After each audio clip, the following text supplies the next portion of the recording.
Bon retour sur ce plateau d'Espace Miné. Je ne vous dirai pas ce qui a été relevé en off que d'expérience.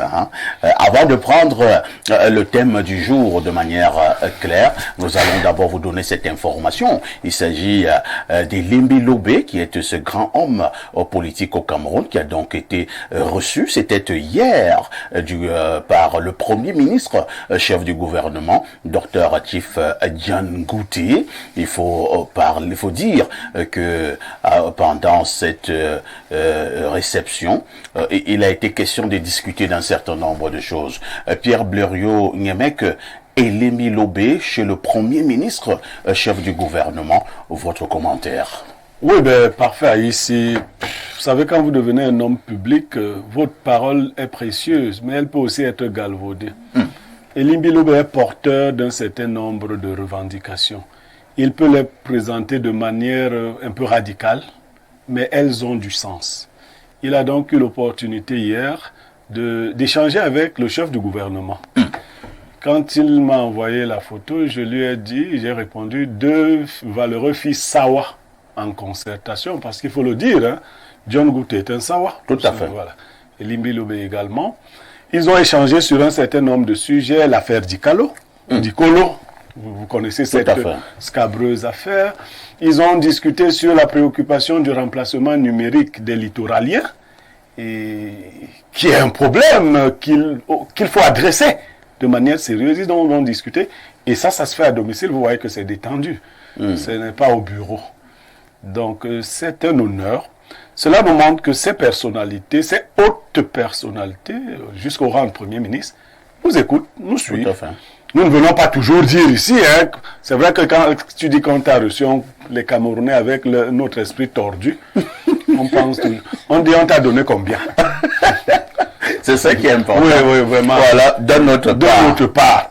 Donc, mais c'est important. Ceux qui le suivent, Elimbi Lobé, savent que son raisonnement est structuré. Je dis, moi je ne partage pas la méthodologie, et je le lui ai souvent fait savoir. Mais il y a un fond qu'il pose, et comme ça commence à être écouté, on espère que des solutions intelligentes seront apportées aux situations qu'il évoque. Merci Pierre Blériot-Niemek, nous y reviendrons. Nous ne voulons pas souvent dire quelles sont les hautes personnalités qui regardent nos émissions. Elles sont nombreuses, parmi lesquelles donc justement le Premier ministre, chef du gouvernement. Il a donc reçu Elimbi Lobé. Ils ont parlé de plusieurs choses, et notamment des revendications que porte monsieur Elimbi Lobé, que vous aurez encore le privilège d'écouter ce dimanche dans le cadre du programme Libre Expression. Cela étant dit, ce matin, nous avons décidé de poser un problème à caractère social, comme tous les vendredis d'ailleurs. Eric Achille Nka, nous nous posons la question ce matin de savoir à quel âge devrait-on avoir son premier rapport intime. Je vous passe la parole. Alors, j'avoue que lorsque j'ai lu cette thématique, j'ai été très embarrassé au regard d'un certain nombre d'éléments. Mais je suis arrivé à comprendre que c'est une problématique en général, et la plupart de nos jeunes font face à des problèmes issus de l'acte sexuel. Alors, à quel âge? Je ne vais pas tout de suite vous donner un âge de manière explicite. Vous analysez d'abord. Je voudrais dire que l'âge, cela doit être tributaire du développement de l'appareil reproducteur. Parce qu'il faut prendre cet élément en compte. Deuxièmement, il y a, j'allais dire, les moyens qui vont avec le contexte. Parce que pour moi, on ne devrait pas avoir de rapport ou d'actes sexuels en dehors de ce que la réglementation des religions, l'islam, le christianisme ont défini. Ça, c'est de 2. Sinon, ce serait donc la fornication pour un et l'adultère pour l'autre. La conséquence, quand je parle surtout aussi du contexte, vous savez que ça encore, j'ai suivi un cas ici au tribunal il y a 2 jours. Des enfants du même âge se sont retrouvés en train de faire ces choses et puis les parents ont porté plainte. Donc, il ne faut pas encourager les enfants à ne pas respecter la norme. En toute chose, il y a une norme.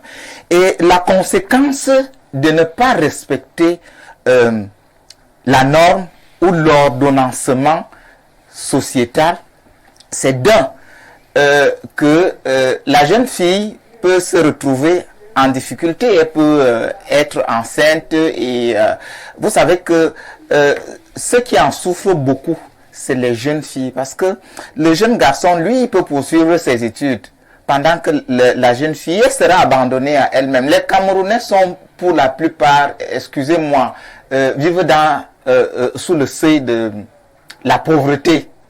C'est-à-dire, quand une jeune fille parvient à avoir des rapports sexuels dans un contexte non normé, il est évident que les conséquences vont être énormes.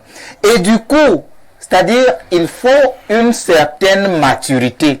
La maturité du point de vue de l'appareil, les moyens qui vont avec. L'enfant ne va pas s'engager à aller entretenir des rapports dans un contexte non normé pour que ce soit ses enfants ou ses parents qui portent la responsabilité. Donc, il faut inviter les jeunes à être plus responsables et surtout les hommes. Il faut que les jeunes garçons, les parents apprennent à leurs jeunes garçons d'attacher l'affaire là.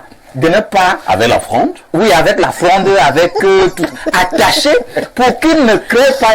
Blériot, soit une expression, soit latine ou grecque, soit c'est l'instrumentum. Instrumentum laboris. Instrumentum laboris. Donc, les jeunes garçons qui créent des injustices partout. Et la conséquence, c'est que la pauvreté se perpétue et la reproduction sociale même se reproduit. Très bien. Se reproduit. Merci Eric. Alain Douc, lorsque j'ai arrêté ce thème, comme d'habitude, j'en vois dans certaines plateformes digitales, il y avait un débat. Beaucoup qui estimaient que c'est un thème qui n'avait pas de sens. Mais il y avait d'autres qui ont estimé que c'est un thème d'une très grande importance. Beaucoup ont d'ailleurs envoyé des contributions et j'ai retenu une de ces contributions et moi je vais donc te poser la question. Le monsieur a dit que parfait c'est un thème très important. Il me dit parfait, avant d'arriver au niveau de à quel âge on doit avoir le premier rapport sexuel, commençons d'abord sur l'éducation sexuelle. Est-ce qu'elle existe dans nos familles? Est-ce que ce n'est pas d'abord ça le problème? C'est comme si parler de cette affaire dans bon nombre de familles est tabou. Maintenant, le fait de ne pas en parler, par moments, ce sont de graves conséquences. Tout à fait. On a un véritable problème avec les mœurs en rapport avec le sexe. Qu'on considère dans l'arrière-plan, le background culturel bantou un tout petit peu comme un sujet tabou. On n'arrive pas, pour ce qui est de notre structure familiale, pour ceux qui sont au-dessus de la pyramide, de la structure familiale, à trouver la bonne formule pour en parler avec ceux qui sont plus petits, qui sont en deçà de la pyramide. Chose qui ailleurs se fait notamment plus aisément chez chez les autres, la culture notamment chez les Blancs. Ce sujet, il pourrait paraître banal, mais il vaut son pesant d'or dans un contexte d'une civilisation qui tend à être uniformisée par le mondialisme et où la société devient de plus en plus hypersexualisée. Ouais. La tendance à dénuder les femmes dans les différents contenus qu'on a sur les différentes plateformes, sur les médias, etc. On sent comment il y a une volonté assumée de nous vendre du sexe. Donc, ce sujet, il a sa place. Donc, on veut sexualiser la société. La bonne question maintenant, c'est pourquoi? Parce que le monsieur, par rapport à sa préoccupation sur l'éducation sexuelle, on voit donc que, s'il faut chercher une formule pour nous éduquer sexuellement, c'est pas de cette façon. avec toute cette concupiscence qu'on a dans les films, un certain nombre de contenus pour essayer de triturer la corde des plus bas instincts. Et la plupart du temps, lorsqu'on va triturer ces fréquences-là des bas instincts, l'homme ne réfléchit pas comme il faut. Il est le moins cartésien possible. Donc, on veut véritablement pervertir le sacré du sexe. Parce que, disons-le nous, et c'est là où je prends à contre-pied ce qui se fait, le sexe est sacré.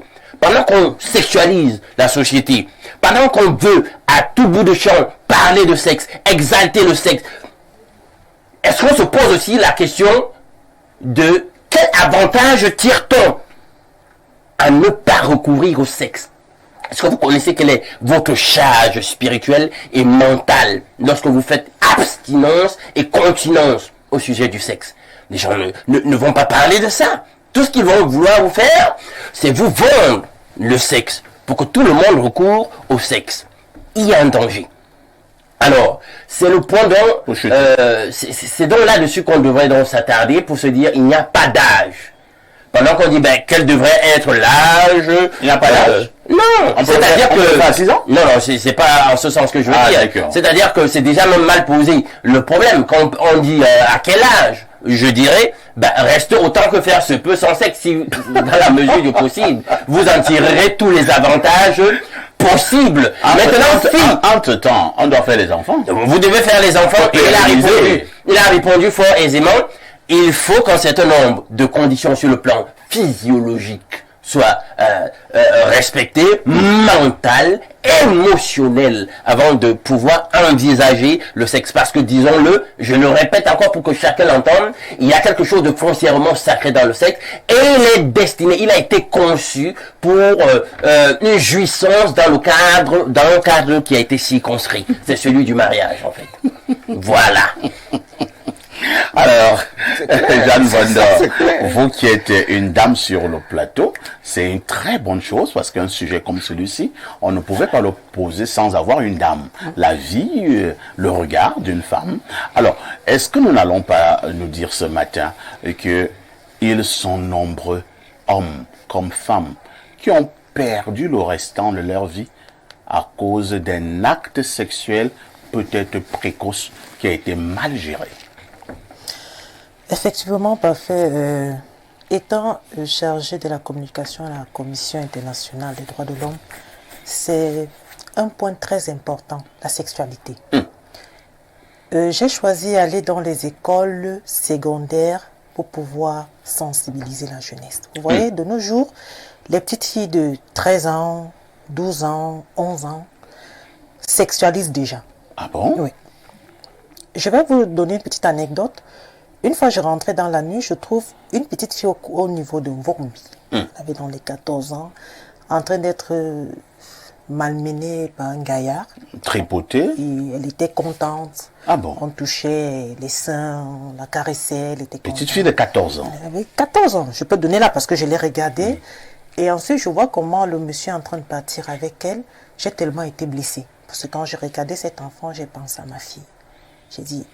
Tiens, voilà une enfant. Où sont les parents? Est-ce que c'est une enfant abandonnée? Est-ce que c'est une enfant qui n'écoute pas? Donc, parfait, le sexe aujourd'hui, c'est devenu une marchandise. Que ce soit nous, les adultes. Parce que même vous, les hommes, lorsque vous rencontrez une femme, la première des choses, c'est que tu me plais, on fait comment? On ne respecte plus le sexe. Pourtant, c'est un fait sacré. Donc, je voudrais dire que le sexe devrait se faire, son premier rapport intime, moi je le dis, c'est dans ton mariage. C'est vrai que ça nous arrive, nous, dans la jeunesse, de pouvoir, on s'est dit, si tu n'as pas encore des rapports avec un homme, c'est que tu n'es pas chouac, comme les gens Alors, le vous disent. dites que le sexe devrait se faire dans un cadre. Dans un cadre, oui. Dans le mariage. Oui. Et si vous ne vous mariez pas dans votre vie, vous n'allez jamais faire du sexe. Bon, on peut faire du sexe à un âge compréhensif. D'une part. Pour vous, un âge compréhensif, Oui, c'est quoi? pour moi, c'est à partir de 20 ans. Je 20 le dis, ans. oui.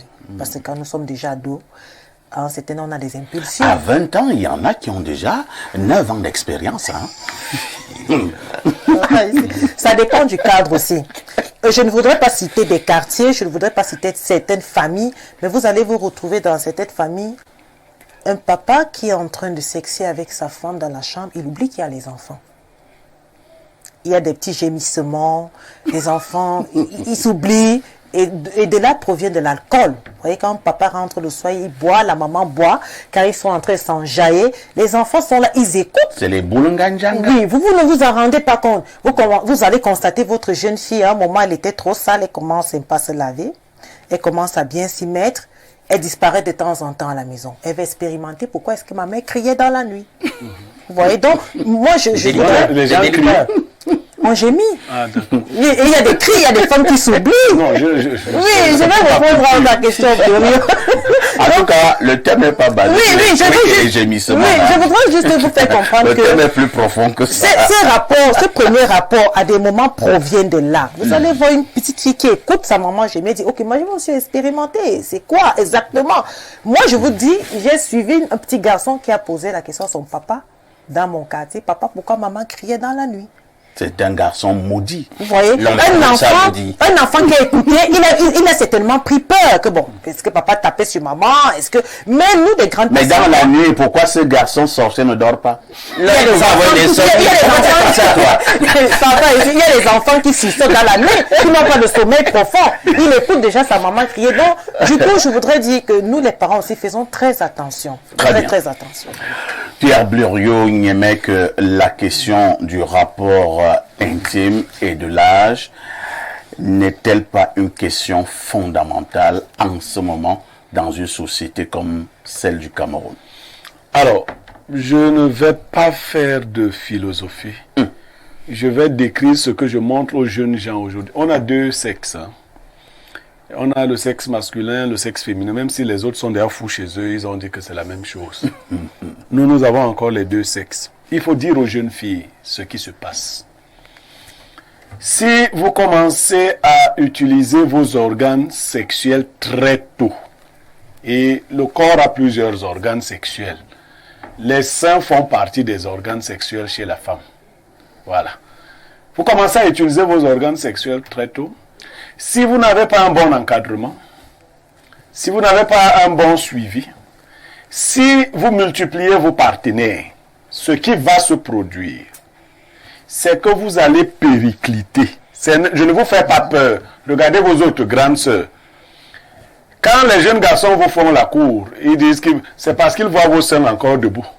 Mais vous avez des filles en 4e, les seins menacent déjà de toucher les reins.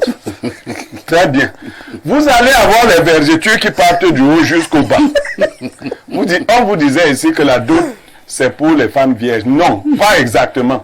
Mais si vous gâtez tout, vos chances d'avoir un bon mari, c'est ce genre de femmes qui vont dans les foyers, se mettent à dire que l'homme est faible au lit et tout ça, parce que c'était d'abord des Yaris, ensuite des A26, elle est passée au niveau des pattes fines de les cars, les roues et tout ça.